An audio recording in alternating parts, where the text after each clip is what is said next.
PK52, the Saturday morning meeting. Hey, you know, every once in a while you have to stop and kind of reflect.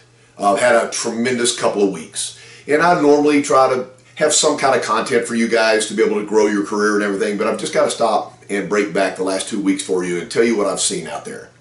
Sometimes after being in the business so long, you don't realize how many amazing things that you've actually seen. First of all, let me talk about you guys. You're what I do for a living. And to walk into a building, to a dealership, to do a meeting with a group of you guys that have no guarantee of any kind of pay in any month. When you start every month with zero and you build your month as it goes along with no guarantee of a salary for the year, you're the most incredible people I've ever worked with in my life. I love being challenged, and I watch you guys being challenged every day. I know it's frustrating. I know sometimes you end up the month lower or with less than you planned, and then sometimes the month just goes phenomenal and everything you touch goes to gold. I mean, it's almost that unknown that makes us come back, and I just think that's tremendous. You guys know I plug into things outside the car business. Don't talk about it a lot, but a couple of weeks ago, I attended an event. My wife worked it all week long. It's called Weekend to Remember. It's Halo for Freedom. It's a Wounded Warriors type of event. A lot of the attendees are the warriors, come straight from Walter Reed. They're still in treatment. They've lost a couple of legs, an arm, PTSD. They just, it's just a way to be able to take these soldiers to a place and make them forget about everything but the positive things that are going on in their life. I met Colonel Godson, Greg Godson, who is, if you guys have watched the movie Battleship, he's the guy that, the double amputee that walked up the hill that just freaking punched out the alien. Tremendous attitude. Didn't know anything about him. Didn't know he was a West Point guy. Didn't know his story. I sat there and talked to him one night. Brought him a plate of food. Took care of him while he was at the gala, while they're doing fundraisers. And I had no idea that night he was going to be speaking. So about halfway through the night, he went up on stage, and I mean, it was quiet in the room, and there was a lot of people in the room. And he started talking about things that happen in warriors and valor and honor, and you know, everything that came out of his mouth was just dead down the middle and unbelievable. Very, very inspirational. And at the end, he said anybody could attend an event and throw your money at the event, and we appreciate it because it takes money to be able to move forward with any project, no matter where you live in the world. And I mean, that's a true statement. But he said at the end, after tonight, that's when the mission really starts. After you've gone to the gala and you've bought a couple of auction items and you've donated money and you feel good about your participation, then what are you going to do? The next day, the mission. And I thought, wow, that was unbelievable. Last weekend with my youngest son, I attended a race out at Crescent. It was a motorcycle race. And instead of a group of young 18 to 29-year-old guys and gals being at home playing video games, it was 32 degrees in the morning. There was a rainy fog on the racetrack. And these guys and gals were out there racing their motorcycle. Immediately after the race, they'd roll over, they'd take a tire off, they'd all get together, they'd work the bike for the next race. And I thought, you know, there's a dedication right there that every generation tries to say that the younger generation doesn't know how to work. And I'll tell you right now, I just saw it all at one time. And I guess the inspiration of this video this week is something that I really saw this last week. I went into a dealership, and normally I don't call out one singular store, but I went to former Diamond Toyota. I went to the new Bennett Toyota in Pennsylvania. I went in the store. It's an older store. They have a great inventory. They were just bought out. They have 2 salespeople. They have 5 people working in the service department. I believe it was Karen was their service writer. A couple of people in parts, and they're basically running a dealership with a handful of people.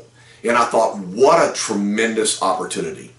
So we did some training in the store, just trying to assist them as they build back up to the dynasty where they're going to go. There's no doubt in my mind. I met their master tech. It's a guy named Cody.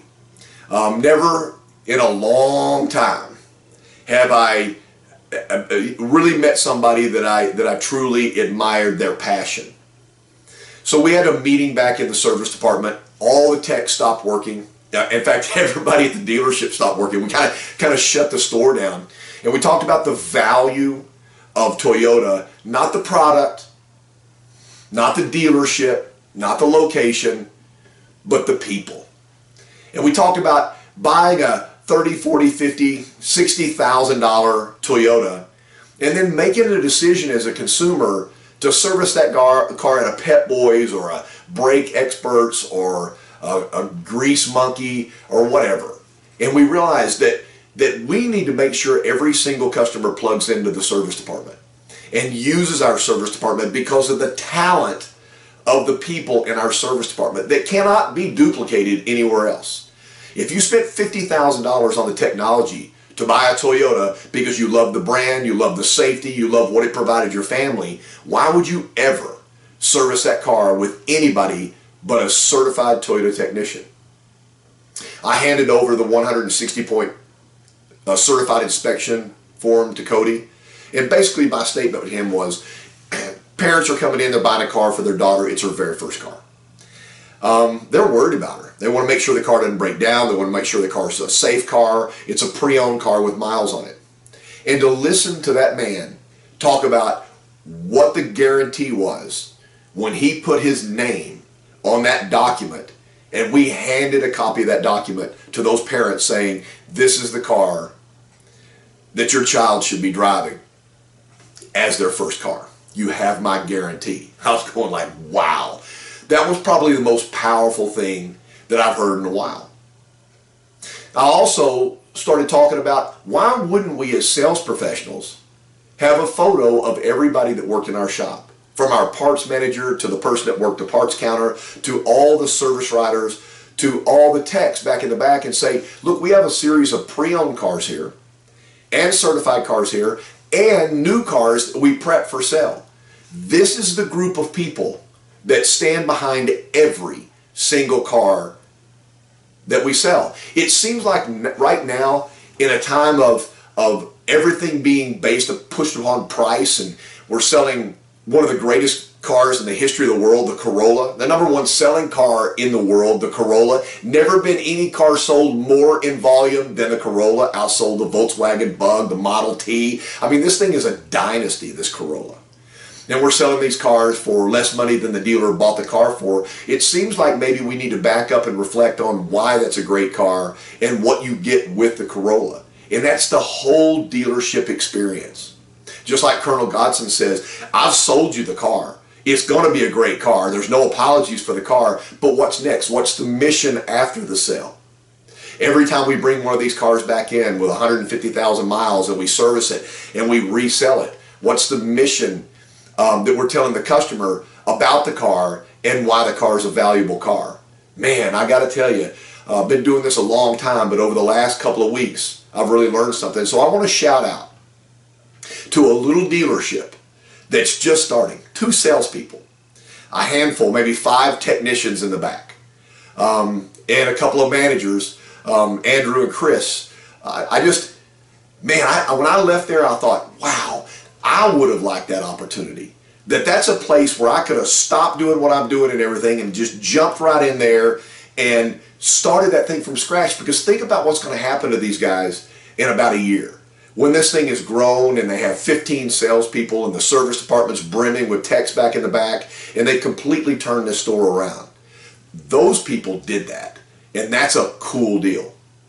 Also, I went to another Bennett store this week, and I met another technician, and his name was Alan. And I normally don't call people out. You guys will watch these videos. I don't call people out by name. But Alan looked at the sales professionals and he said, if you can't sell a pre-owned car that's gone through our shop, used car, certified car, if you run into something where maybe the price is too high or the customer's not sure this is exactly what they want, bring them back to me. He looked me right in the eye and he said, I've never had a salesperson bring a customer back to me that car didn't sell. I'm at 100%. Because once they talk to me, the satisfaction and the assurance of what they're buying is done. Utilize the power of your store.